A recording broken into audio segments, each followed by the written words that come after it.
Hola, Neo. Trump podrá mantenerle la cohesión entre los MAGA, los neocon y los plutócratas tecnológicos. Esta es una pregunta que hace Iván, pero yo sé que esta es una pregunta que viene porque la leí de una inquietud que desliza el profe Eric del Búfalo en Twitter. Y me parece la pregunta.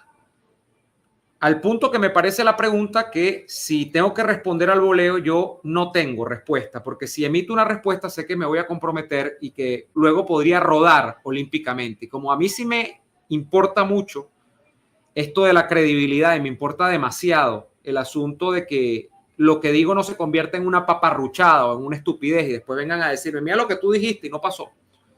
Yo prefiero mantener el averaje alto, que creo que lo tengo por lo menos en unos números respetables. Estoy, como decía mi abuelo, estoy montado en el potro, que es por encima de los 300. Yo todavía bateo, pego algún hit y eventualmente la pego de la pared. Entonces, no voy a aventurarme a responder, pero sí creo que puedo comentar, que es otra cosa. Y el comentar tiene que ver con lo que creo. No tiene que ver con lo que va a pasar. Yo creo que ahí van a venir problemas. Efectivamente, esta es la pregunta porque si uno asume que es ser MAGA, MAGA es una especie de masa en la que Trump es definitivamente el pastor y es una masa donde hay una mezcla de nacionalismo o de buscar al Estados Unidos original enfrente de toda la deriva de lo que significan estos últimos años de cuestiones woke y todo lo demás, es a la vez tener una profunda alineación con valores conservadores clásicos de la sociedad americana y con valores conservadores clásicos de Occidente en general. Y básicamente eso es ser MAGA y querer mucho a Estados Unidos, ser muy nacionalista. Luego entra el tema de los neocon, que aunque su nombre indique que son neoconservadores, los neocon no priorizan tanto el tema ideológico cultural, sino que lo que distingue más a un neocon de un republicano promedio es justamente sus posicionamientos con respecto a la política exterior. Un neocon cree que Estados Unidos tiene que asumir un papel activo en el mundo. De hecho, es más esperable de un neocon que de un MAGA una decisión donde, por ejemplo, el gobierno, y estoy hablando de situaciones hipotéticas, donde el gobierno, la administración de gobierno de los Estados Unidos decide intervenir militarmente en Venezuela, cosa que no está prevista. Pero eso es más esperable de un neocon que de un personaje como Trump. Trump no es neocon, pero ha logrado, como se adueñó del Partido Republicano, y quizá los últimos dueños del Partido Republicano como familia fueron los neocon, él ha tenido, o los neocon han tenido que plegarse al trumpismo. Esa es la verdad y por eso es que hay una gran pregunta sobre si la facción, el grupo neocon va a sobrevivir dentro de lo que significa una segunda administración de gobierno del presidente Donald J. Trump. Un neocon en oposición a un MAGA que prioriza lo que Trump ha llamado la política del America First, piensa que mientras más interviene Estados Unidos y mientras más conflictos propicia, lleva adelante y sostiene los Estados Unidos, más Estados Unidos es. Es decir, se reafirma en su papel. Un MAGA, a priori, aunque puede ser tan anticomunista como un neocon, porque ambos comparten el anticomunismo, la antiizquierda y todo lo demás, un MAGA, a priori, piensa que Estados Unidos tiene que involucrarse lo menos posible en conflictos exteriores. Es decir, que los teatros de operaciones que se han montado en Afganistán, que el conflicto en Ucrania, que el conflicto incluso en Medio Oriente, escuchen lo que les estoy diciendo, todo lo que implica el combate de Israel contra todo el extremismo islámico en Medio Oriente y Oriente Próximo, que eso es un asunto en el que sí, Estados Unidos probablemente tiene que coadyuvar a sus aliados naturales como son Israel y todo lo demás, pero donde Estados Unidos no tiene que meterse directamente en el problema, porque a Estados Unidos le importa son los problemas que están de sus fronteras nacionales para adentro, es decir, es una mirada profundamente nacionalista, podríamos decirlo así. Entonces, por eso es que surge la oposición entre la política exterior neocon y la política exterior de un MAGA.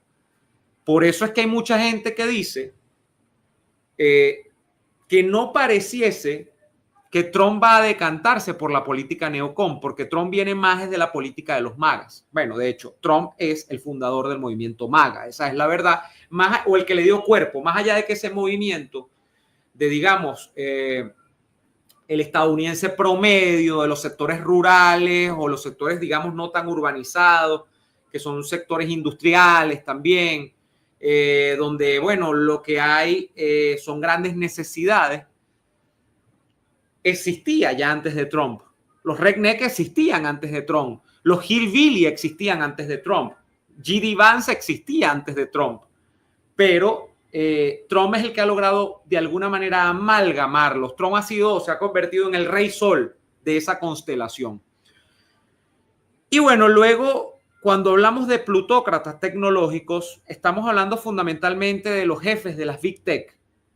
Y donde estamos hablando, para poner las palabras a calzón quitado, de Elon Musk. Donde estamos hablando de una gente que tiene una ética orientada a conseguir los mayores avances posibles de la ciencia independientemente de los costos. Incluso, aunque Elon Musk se ha mostrado como un hombre conservador y que, bueno, no cree en el aborto, es muy confrontativo con respecto a la ideología de género, porque además tiene un hijo que hizo la transición de género, entiendo, y ahora no es niño, sino ya es un adolescente, creo.